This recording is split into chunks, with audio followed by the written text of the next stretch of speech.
ஜலங்கை ஒழிக்க நடந்து வந்தாராம்.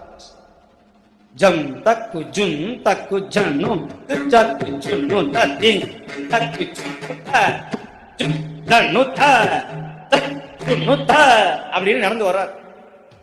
ஊரே பயந்து நின்றதான். அப்படியே கண்ணுல கோபம், சூளாயுத ஏந்தி வர்றாரு சாமி.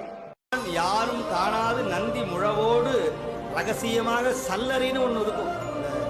சல்லரியோட ஜலங்கையோட பார்ப்பவர் அஞ்ச, கேட்பவர் நடுங்க, கருப்பு ஆடை அணிந்து கோர பற்களோடு சடாமுடியோடு சூழாயுதத்தோடு கோர கண்களோடு கையில் திருவோர் மண்டையோட ஏந்தி கொண்டு வந்த காட்சியை நீங்கள் பார்க்க வேண்டும் என்று சொன்னால் செங்காட்டங்குடிக்குத்தான் போக வேண்டும். அப்பேற்பட்ட அற்புத தலம் திருச்செங்காட்டங்குடி. இது